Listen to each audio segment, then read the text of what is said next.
सभी श्रोताओं का सिंहासन बत्तीसी में हार्दिक स्वागत, अभिनंदन।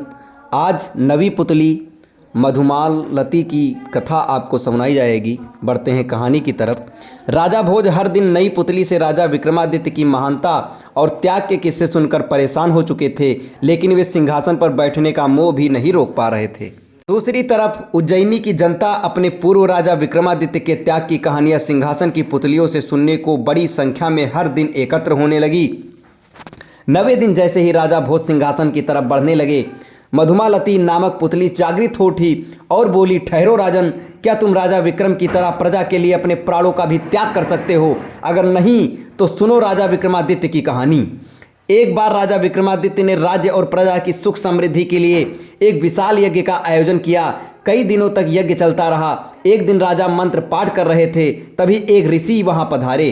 राजा ने उन्हें देखा, पर यज्ञ छोड़कर उठना असंभव था। उन्होंने मन ही मन ऋषि का अभिवादन किया तथा उन्हें प्रणाम किया। ऋषि ने भी राज्य का अभिप्राय समझकर उन्हें आशीर्वाद दिया। जब राजा यज्ञ से उठे तो उन्होंने ऋषि से आने का प्रयोजन पूछा। राजा को मालूम था कि नगर से बाहर कुछ ही दूर पर वन में ऋषि में गुरुकुल चलाते हैं, जहां बच्चे विद्या प्राप्त करने जाते हैं। ऋषि ने जवाब दिया कि यज्ञ के पुनीत अवसर पर वे राजा को कोई असुविधा नहीं देते।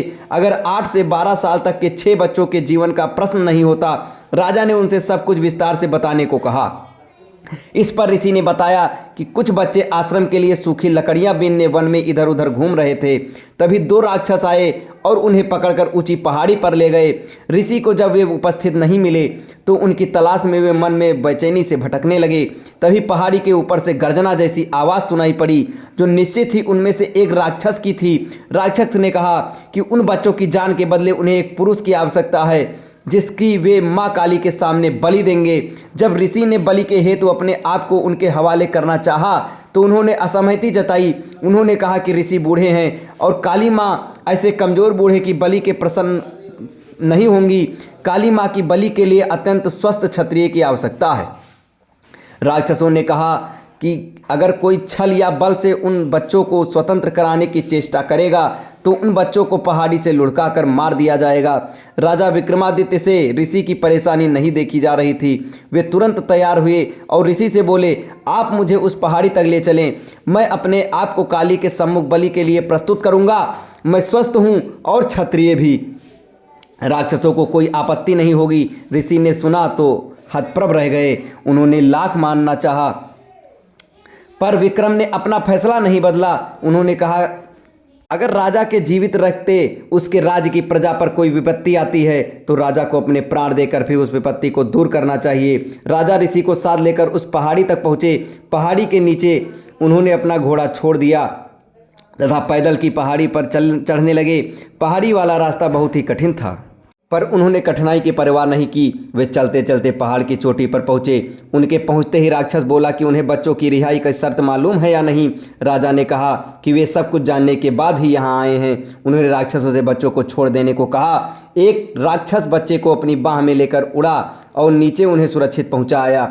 दूसरा राक्षस उन्हें लेकर इस जगह आया जहाँ माँ काली की प्रतिमा थी और बलि देवी बनी हुई थी।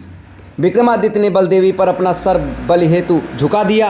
जरा भी विचलित नहीं हुए। उन्होंने मन ही मन अंतिम समय समझकर भगवान का स्मरण किया। वह राक्षस खड्ग लेकर उनका सर धड़ से अलग करने को तैयार हुआ। अचानक उस राक्षस ने खड्ग फेंक दिया और विक्रम को गले लगा लिया। वह जगह एकाएक अद्भुत रोशनी तथा खुशबू से भर गया। विक्रम ने देखा कि दोनों राक्षसों की जगह इंद्र तथा पवन देवता खड़े थे। उन दोनों ने राजा विक्रमादित्य की परीक्षा लेने के लिए ये सब किया था। वे देखना चाहते थे कि विक्रम सिर्फ सांसारिक चीज़ों का दान ही कर सकता है या प्राणोत्सर्ग करने की भी क्षमता रखता है। उन्होंने राजा से कहा कि उन्हें यज्ञ करता देख उनके मन में इस परीक्षा का भाव जन्मा था। उन्होंने विक्रम को यशस्वी होने का आशीर्वाद दिया तथा कहा कि उनकी कीर्ति सदियों तक चारों ओर फैलेगी। इतना कहकर मधुमालती चुप हो गई। अगले दिन राजा भोज का रास्ता रोक पुतली प्रभावती ने। अब उनका अगली कहानी आपको अगले वीडियो में बताई जाएगी। तब तक हमारे साथ बने रहें। धन्यवाद।